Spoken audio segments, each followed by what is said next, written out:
கர்த்தருக்கு சோத்திரம். இன்றைய வேத வசனம் 2 கொரிந்தியர் 13ஆம் அதிகாரம் 14ஆம் வசனம்.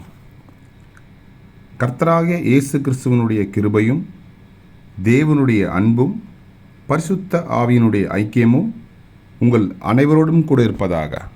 ஆமேன். 2 கொரிந்தியர் 13ஆம் அதிகாரம் 14ஆம் வசனம். கர்த்தராகிய இயேசு கிறிஸ்துவனுடைய கிருபையும் தேவனுடைய அன்பும் பரிசுத்த ஆவியினுடைய ஐக்கியமும் உங்கள் அனைவரோடும் கூட இருப்பதாக. ஆமேன். 2 கொரிந்தியர் 13:14. கர்த்தர் உங்களை ஆசீர்வதிப்பாராக, உங்களோடு கூட இருப்பாராக. ஆமேன்.